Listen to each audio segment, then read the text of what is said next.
Bible School. Vacation Bible School. Vacation Bible School. VBS.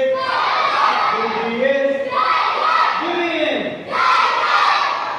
चलो प्रार्थना करें आपको बात बताने हमारा प्रेमानंद जीवन की शुक्रिया राजवाड़ा राजा प्रभु प्रभु आभार माने છે સ્તુતિ કરે છે તમારી પુષ્કળ દયા કૃપાના માટે VBS ના પાંચમા દિવસે વિચારી તમે સર્વને અહીંયા એકત્ર કર્યા છે અને વિચારી ચેપલની અંદર અને અલગ અલગ ક્લાસની અંદર તમે જે શિક્ષણ આપ્યું છે એને માટે તમારો આભાર માનીએ છીએ અત્યારે વિચારી આ દિવસની આ સેકન્ડ ચેપલની અંદર તમે જોડી લાવ્યા છો તેને માટે આભાર માનીએ છીએ ચેપલને આશીર્વાદિત કરો અને અત્યારે જે કંઈ પણ એક્ટિવિટી કરવામાં આવે જે શિક્ષણ આપવામાં આવે અને જે પ્રકારની ગીતો ગાવામાં આવે એ દરેક તમને નામ અને મહિમા મળે એ તમે કૃપા કરો એટલે સર્વ તમારા હાથમાં સોંપાય છે શૈલેષભાઈ અને દેશની તમારી કૃપામાં સોંપીએ છે પ્રભુ દેવાની સેવા અને આશીર્વાદિત કરો પ્રાર્થના પ્રભુ ઈસુ ખ્રિસ્તના નામમાં માંગીએ છીએ સાંભળવા માની કરો આમેન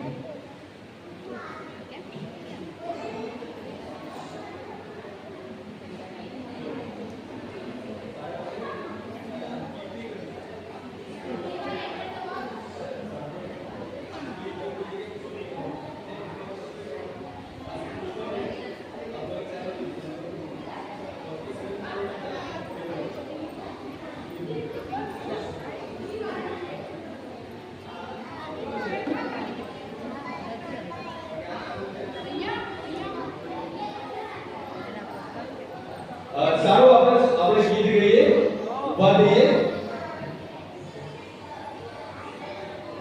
અમે નાના રે સિવાય ગઈએ ઓકે બધા ઉભા રહીએ ચાલો છોકરાઓ માઈક અવાજ આવે છે બેટા ઉભા રહીએ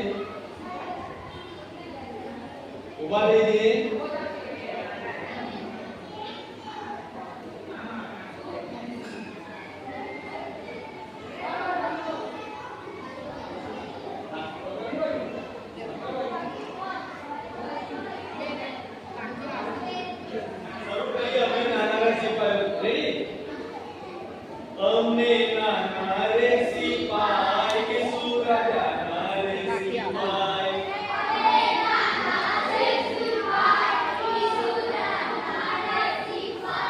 અમે નાના રે સિપાઈ કે સુરાજા ના રે સિપાઈ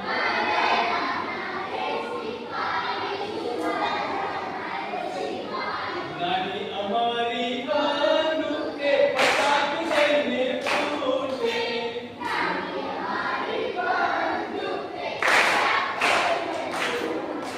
નાની અમારી બંદૂક કે પતાક લઈને ફૂટે નહીં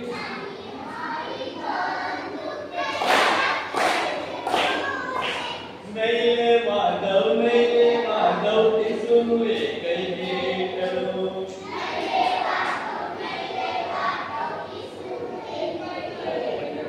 શૈતાન ભલે ને ચાલ્યો આવે આમ કરીને દોડું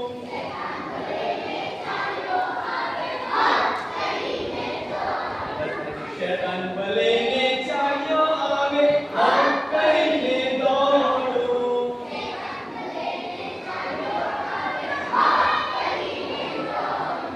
નહીં લે વાદળ એ સુન લે કઈ બેટલું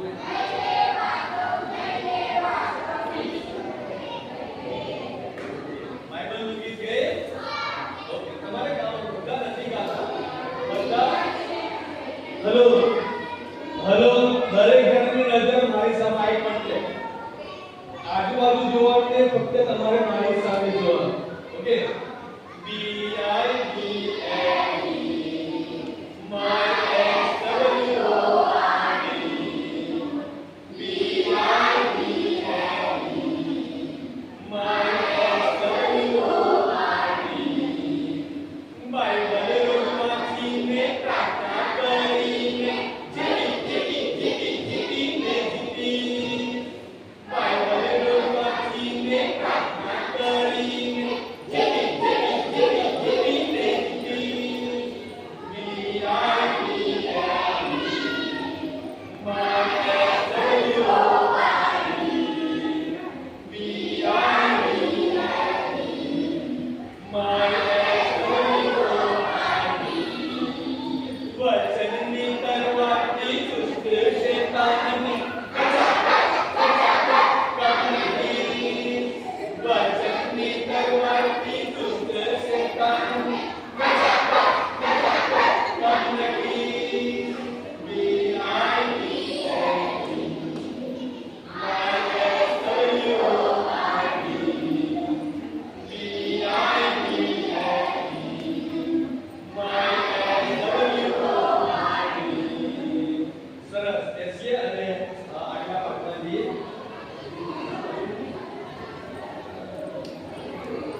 અને જ્યારે પાત્ર ખાલી હોય છે ત્યારે બાળકો, છોકરાઓ, છોકરીઓ, બેટા આ બાજુ બધું તમારું બેગ, બાઇબલ, પાણી બધું બાજુ પર મૂકી દો. હવે 10-15 મિનિટ તમને તરસ ના લાગવી જોઈએ. ઓકે, કશું જ બોલવાનું નહીં, બધું મૂકી દેવાનું. અને મારી તરફ તમારે ધ્યાન આપવાનું. જે જીવન ચરિત્ર હું તમારે આગળ વાંચું છું એ જીવન ચરિત્ર તમારા માટે બહુ જ ઉપયોગી છે. એટલે બીજી કોઈ પણ પ્રવૃત્તિ હવે તમે કરશો નહીં.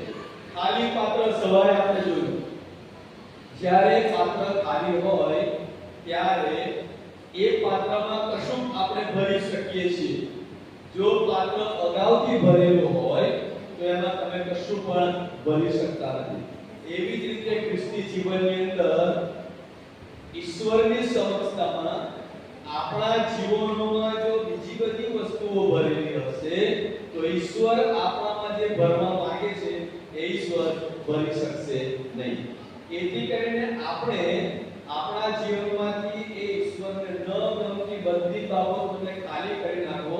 આપણા હૃદયને અને આપણા મગજને ખાલી કરી નાખીએ તો ઈશ્વર ચોક્કસ ઈશ્વર જે આપણા હૃદયમાં અને મગજમાં ભરવા માંગે છે એ ખાલી પાત્રમાં ઈશ્વર એ ભરી દેશે. આપણે સવારે જોઈએ પ્રમાણે ખાલી પાત્રને ભરવાથી દ્રાક્ષરસ ઈશ્વરે બનાવ્યો. આજનું પાત્ર છે શ્રીમતી રૂથ ઈસો. રૂથનો જન્મ ઈસવીસન 1945 માં તામિલનાડુના સત્તુર નજીક ઇલાય રંપનાઈ ખાતે દેવદાસ અને શ્રીમતી મરિયમ્મની બીજી પુત્રી તરીકે થયો હતો. તેમના પિતાનું નામ દેવદાસ હતું, જેઓ એક ટીચર હતા. જેમનું મૃત્યુ અચાનક પેટમાં દુખાવો થવાને કારણે થયું, જેના કારણે આખા પરિવારમાં ભારે શોક ફેલાઈ ગયો. તેમની માતા મરિયમ્મલ બાળકની કાળજી લેવા માટે બહુ દુઃખો તેમણે ભોગવ્યા. તેઓને મુશ્કેલી પડવા લાગી અને તેમના બંને બાળકો તેમના મામાના ઘરે કામ કરતા હતા અને રહેતા હતા. આ રૂથ તેમના કાકાના બાળકોની કાળજી લેતી હતી અને સંભાળ રાખતી હતી અને તેથી તેણે પોતાનો અભ્યાસ ચાલુ રાખી શકી નહીં. પરંતુ તેની બહેન સત ચિયાપુરમ કોલેજમાં સ્કૂલમાં એને દાખલ કરવામાં આવી. 24 ડિસેમ્બર 1962 ના રોજ ઇલાયરમ્પનેમાં એની પાસે આવેલા અરવિંદ નાગરમના બ્રધર ઈસોએ રૂથની સાથે લગ્ન કર્યા. આ ઈસો એ મેચ ફેક્ટરી એટલે કે દિવાસળી બનાવવાનો કારખાનો ચલાવતા હતા અને તેમાં તેઓ કામ કરતા હતા. તે સમયે બેપ્ટિસ્ટ મિશનના મિશનરીઓ મારફતે તેમણે સુવાર્તા સાંભળી અને પ્રભુ ઈસુને પોતાના તારણા તરીકે તેઓએ સ્વીકાર્યા. ઈસોએ પોતાની ખરાબ આદતોને છોડી દીધી અને શનિવારે અને રવિવારે પોતાના મેચ બોક્સનું પ્રોડક્શનનું કામ પતાયા પછી દર શનિવારે અને દર રવિવારે તેઓ નજીકના ગામડાઓમાં જાય અને સુવાર્તા પ્રચારનું કામ કરતા હતા. તેમની પત્ની રૂથ, જેના વિશે આપણે અત્યારે ભણીએ છીએ, તેઓ એમના પતિને સેવા કાર્યમાં જરાય મદદ કરતા હતા. આ રૂથને આ પ્રભુની સેવા કાર્ય કરવાનું જરા પ્રદર્શન નહોતું અને તેમને ગમતું પણ નહોતું, કારણ કે તેમણે પ્રભુ ઈસુનો અંગત તરીકે સ્વીકાર કર્યો નહોતો અને એક સામાન્ય માણસ જેમ જીવન જીવે એવું જીવન આ રૂથ જીવતા હતા. એ જ વર્ષે પન્નાઈ વિલાયમાં એફએફપી દ્વારા ગિડઈ નાઇટ કેમ્પનું આયોજન કરવામાં આવ્યું અને તેમાં રૂથે ભાગ લીધો અને એ સમયે પ્રભુના આત્માએ રૂથની સાથે વાત કરી અને તેમણે આ કેમ્પમાં પ્રભુ ઈસુ ખ્રિસ્તનો અંગત આપણા તરીકે સ્વીકાર કર્યો. જ્યારે રાત્રે તે પ્રાર્થના કરી રહ્યા હતા ત્યારે પોતાની જાતને ઈશ્વરની આગળ પોતે નમ્ર બનાવી, રાખ બનાવી અને હૃદયના ઊંડાણથી પ્રભુ ઈસુને પ્રાર્થના કરી, હે પ્રભુ, હું તમારું બાઇબલ વાંચવા માંગુ છું પણ મને કેવી રીતે વાંચવું તે આવડતું નથી. એનો અર્થ તેઓ ખાલી પાષણ હતા. એમની પાસે પ્રભુના વચનો એમના હૃદયમાં હતા નહીં અને તેઓને વાંચતા નહોતું આવડતું કે પ્રભુ મને બાઇબલ વાંચતા તમે શીખો. ઈશ્વરે એમની પ્રાર્થનાને સાંભળી અને તેમણે તમિલ ભાષામાં બાઇબલ વાંચવાનું શરૂ કર્યું. એ જ દિવસથી તેમના જીવનના અંત સુધી એમણે સતત બાઇબલ વાંચન ચાલુ રાખ્યું અને ઈશ્વરે તેઓને આશીર્વાદ આપ્યો. બ્રધર ઈસો અને તેમના પરિવારે હેમિલ્ટન બાય સાથે 1974 માં તામિલનાડુના પેરિયાર પેરિયામલાઈ મિશન ક્ષેત્રમાં સેવાઓ આપી. ત્યાં કોઈ પણ પ્રકારની તબીબી સુવિધાઓ નથી, એટલે હોસ્પિટલ તથા દવાખાના નહોતા, કોઈ સુવિધા, કોઈ માલુમ પડે તો જલ્દી સુવિધા મળતી નહોતી. ત્યાં આ ઈશ્વરના પરિવારમાં ત્રીજી પુત્રી એલિનાનો જન્મ થયો અને ઈશ્વરે હાથીઓથી ભરેલા જંગલમાં તેમનું રક્ષણ કર્યું. જે જગ્યાએ રહેતા હતા ત્યાં પુષ્કળ હાથીઓ હતા અને એ જંગલી હાથીઓથી ઈશ્વરે તેઓનું રક્ષણ કર્યું અને તેમને દોરવણી આપી. 1974માં આ કુટુંબ તરીકે તેઓ થુથુકુડીમાં મિશનરી તાલીમ કેન્દ્રમાં દાખલ થયા. ત્યાં તેમની બદલી કરવામાં આવી અને 1987માં તેઓને ફરીથી પેરિયામલાઈ મિશન ક્ષેત્રમાં સેવા કાર્ય માટે પરત મોકલવામાં આવ્યા. ત્યારબાદ 1994માં ચેન્નાઈના એલાપુરમાં તેમની બદલી કરવામાં આવી. ત્યાં સુધી શ્રીમતી રૂથે પોતાના પ્રેમનો પ્રચાર કરવામાં, પ્રભુના પ્રેમનો પ્રચાર કરવા માટે બહેનોની પ્રાર્થના જૂથની શરૂઆત કરી અને લોકોમાં એફએફપીના સેવા કાર્યની મારફતે ઈશ્વરનું મિશન ક્ષેત્ર તેઓએ આગળ વધાર્યું. 1996માં રૂથને સ્તનનું કેન્સર થયું અને સારવાર માટે તેમને સીએમસીની વેલ્લો હોસ્પિટલમાં દાખલ કરવામાં આવ્યા અને તેમની સારવાર દરમિયાન જ ઈશ્વરે તેમને બળ આપ્યું, તેમને સામર્થ્ય આપ્યું અને તેમના પોતાના 6 બાળકોની લગ્નની વ્યવસ્થા કેન્સર હોવા છતાં પણ તેઓ કરી શક્યા. ફરીથી 2005માં રૂથને કિડનીની બીમારી લાગુ પડી, પણ એ સમયે આ તકલીફ હોવા છતાં પણ તેઓએ ઘણી બધી સ્ત્રીઓને હેલ્પ કરી અને તેમના પ્રત્યે ઈશ્વરનો પ્રેમ તેઓએ પ્રગટ કર્યો. 8 જાન્યુઆરી 2008ના રોજ કિડનીની બીમારીને કારણે તેમને હોસ્પિટલમાં એડમિટ કરવામાં આવ્યા. તેઓ ડાયાલિસિસ કરાવી શક્યા નહીં અને 15 ઓગસ્ટ 2008ના રોજ તેઓ ઈશ્વરના મહિમામાં પ્રવેશ પામ્યા, તેઓ મરણ પામ્યા. આ રીતે રૂથ ઈશ્વરે પોતાની વિકલાંગતા અને નિરક્ષરતા, એટલે તેઓ અભણ હતા, એ સ્વીકારી એક ખાલી પાત્ર તરીકે પોતાની જાતને ઈશ્વરને સોંપી દીધી અને ઈશ્વર દ્વારા આવેલા જ્ઞાનથી તેઓએ બાઇબલ વાંચવાનું શીખ્યા, એ મુજબ જીવન જીવવાનું શીખ્યા અને તેમને સંસ્થા દ્વારા આપેલા જવાબદારીઓ સફળતાપૂર્વક અદા કરી અને પોતાના જીવનની દોડ તેઓએ પૂરી કરી. જેથી કરીને બાળકો, આપણા જીવનમાં જે અન્ય બાબતો ભરેલી છે એ બધી જ આપણે કાઢીએ, જ્યારે પ્રભુ પાસે આપીએ અને માંગીએ કે પ્રભુ હવે મેં મારા જીવનમાંથી આ બધી બાબતો, પાપને અને તમને નરકની બાબતો દૂર કરી છે, ખાલી પાત્ર તરીકે તમારી પાસે આવ્યો છું, તમે મારામાં જે ભરવાના છો એ તમે ભરો અને મને તમે તમારો બાળક બનાવો અને મારા જીવનનો તમે ઉપયોગ કરો. અને જીવનની મારફતે આપણે એ શીખી શકીએ છીએ. તો આજનું સવારનું જે સોંગ છે, સવારે લેપટોપમાં થોડા પ્રોબ્લેમ્સ આવ્યા, પણ આપણે અત્યારે એ સોંગ પર કરીએ.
ઓકે તમારા જે ગ્રુપ છે એ ગ્રુપમાં તમે જતા રહો 1 2 3 4 5 ગ્રુપ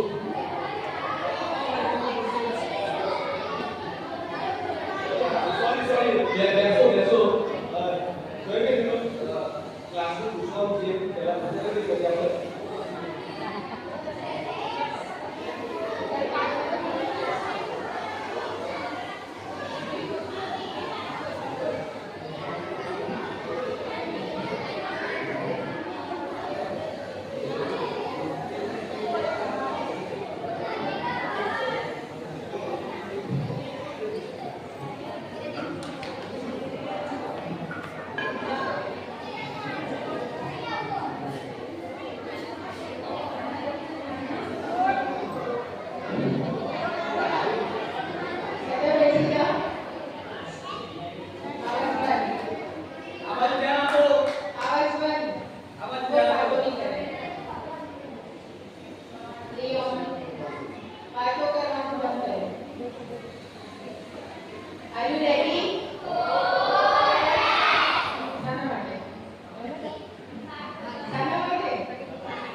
સૌથી પહેલા આપણે ક્લાસ વાઇઝ આગળ આવીશું અને તમારે બોલવાનું છે આજે તમે શું શીખ્યા છો બરાબર તો સૌથી પહેલા સિનિયર વર્ગમાંથી આવશે સિનિયર ક્લાસમાં આજે આપણે ઊભું કરવા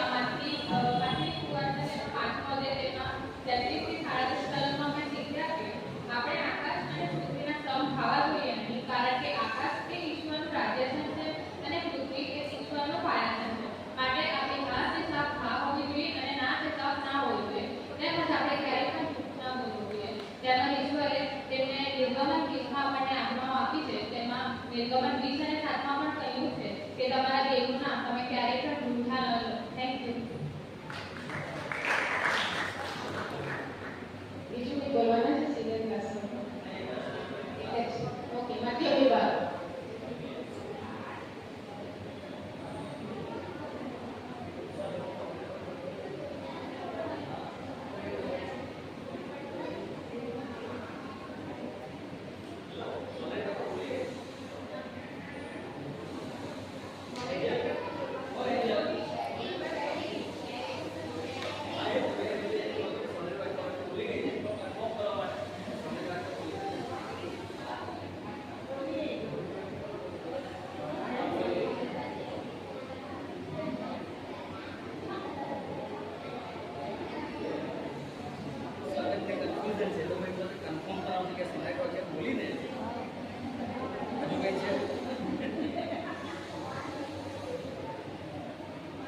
દિવસે 5 માં ગેટના બાળકોનો સાથ શીખ્યા એમાં અમે એવું શીખ્યા કે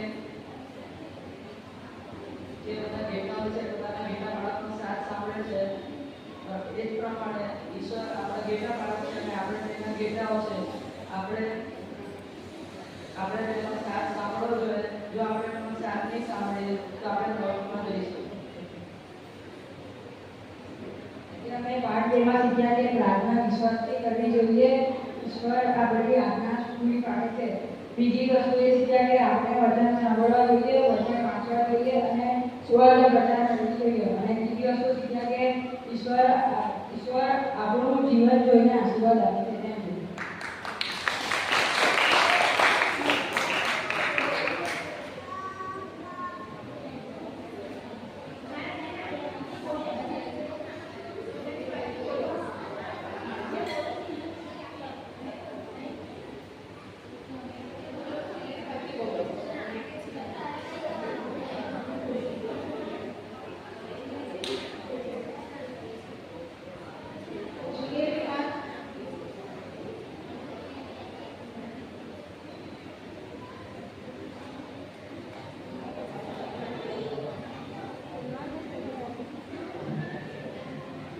Yeah.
51:17. યોહાન 15 અને 16 તમે પસંદ કર્યા નથી, તમે તમને પસંદ કર્યા છે. મેં તમને લીધા છે કે તમે તેને ફળ આપો, તમારા ફળ કાયા રહે, જેથી તમે મારા નામે જે કંઈ પ્રાર્થના માંગો તે તમને આપો. યોહાન 15 અને 16. લેવી 20:8. અને તમે મારા વિધિઓ પાળો અને તેને અમલમાં લાવો. અને તમને પવિત્ર કરનાર યહોવા છું. લેવી 20 અને 8. યોહાન 2 અને 5.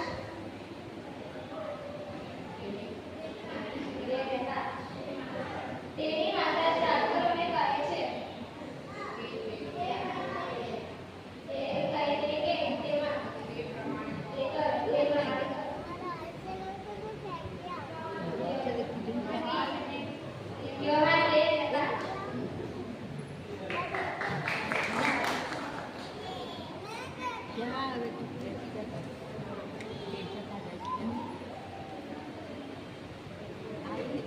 ગીતશાસ્ત્ર 139:14. વહી તથા અક્ષરે પ્રમાણે એવી રીતે મને રચવામાં આવ્યો છે, માટે હું તારી આભાર સ્તુતિ કરીશ. તેના કામ આશ્ચર્યકારક છે, તે મારો જીવ સારી પેટે જાણે છે. ગીતશાસ્ત્ર 139:14. ગીતશાસ્ત્ર 51:17. ઈશ્વરના યજ્ઞ તો રાખ મન છે, હે ઈશ્વર, જો રાખ તથા નમ્ર હૃદયને ધિક્કારીશ નહીં. ગીતશાસ્ત્ર 139:14.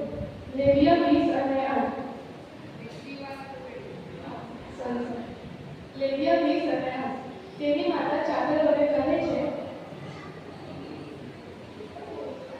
લેવી 20 અને 8. તેની માતા ચાકરોને કહે છે.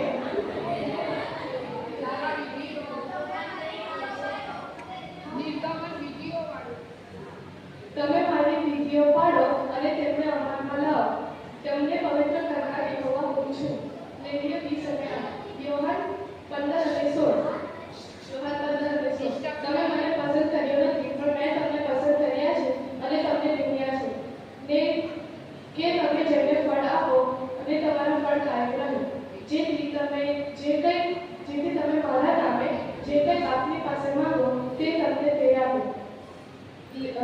યોહાન 15 અને 16. યોહાન 2 અને 5. યોહાન 2 અને 5. તેની માતા ચાકરોને કહે છે કે તે જે કંઈ તમને કહે તેમ કરો. યોહાન 2 અને 5.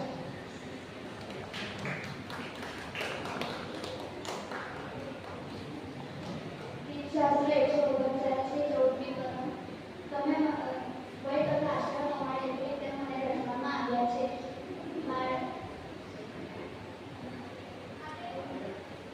માટે વય તથા આશ્રમ પ્રમાણે એવી રીતે મને રચવામાં આવ્યા છે, માટે હું તારી આભાર સ્તુતિ કરીશ. તારા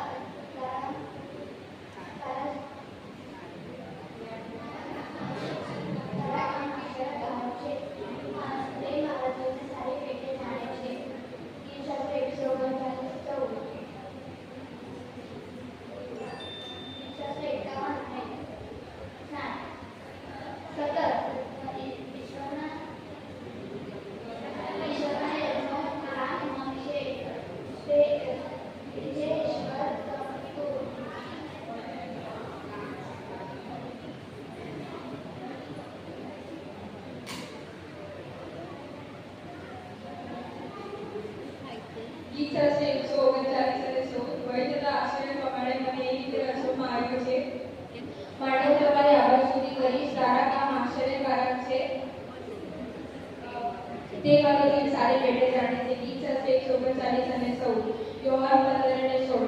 તમે મને પસંદ કર્યા નથી, પણ મેં તમને પસંદ કર્યા છે અને નીમ્યા છે, કે તમે જઈને ફળ આપો અને તમારા ફળ કાયમ રહે, અને તમે મારા નામે જે કંઈ બાપ પાસે માંગો તે તમને આપે. યોહાન 15 અને 16. યોહાન 2 અને 5. તેની માતા ચાકરોને કહે છે કે જે કંઈ તે તમે કરો. યોહાન 2 અને 5. ગીતશાસ્ત્ર 51 અને 17.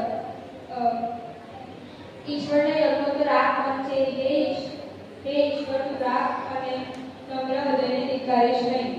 લેવ્ય 20 અને 8. લેવી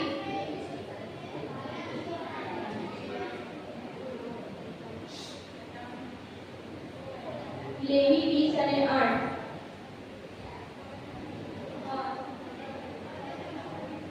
અને તમે મારી વિધિઓ પાળો અને તેને અમલમાં લાવો અને તમને પવિત્ર કરનાર યહોવા હું છું. લેવી 20 અને 8.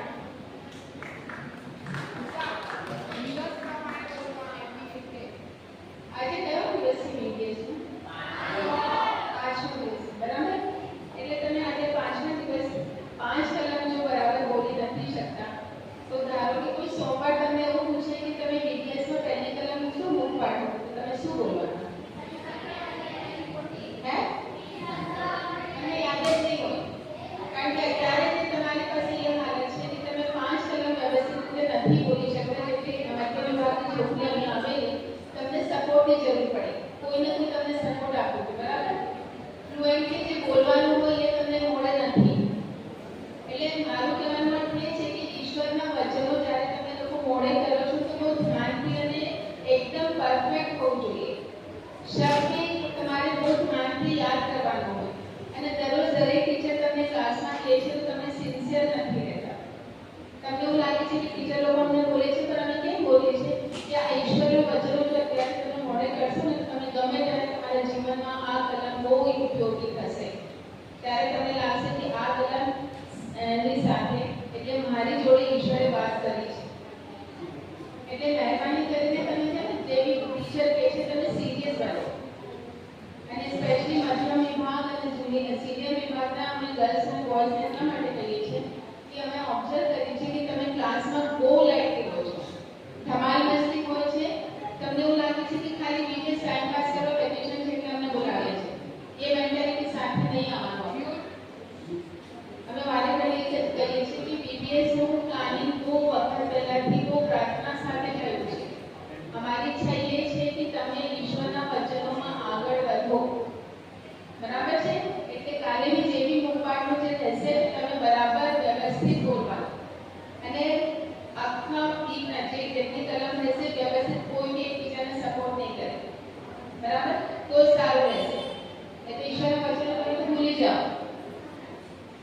અઠવાડિયામાં જેટલી શીખ્યા હોય ને પછી તમને કોઈ 15 દિવસ 20 દિવસ પૂછશે તો તમે કહેશો કે મને યાદ નથી, જવું નહીં થાય, બરાબર? એટલે થોડું ધ્યાન આપો અને તમારા માટે સારું રહેશે. ઓકે.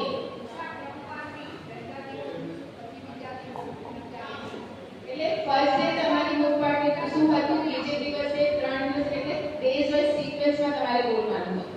તો કાલે જે બી વ્યક્તિ બોલશે ને તમારે ડેઝ વાઇઝ બોલવાનું હોય. અને રેફરન્સ સ્ટાર્ટિંગમાં બી અને એન્ડિંગમાં બી એ તમારે બોલવાનું જ રહેશે.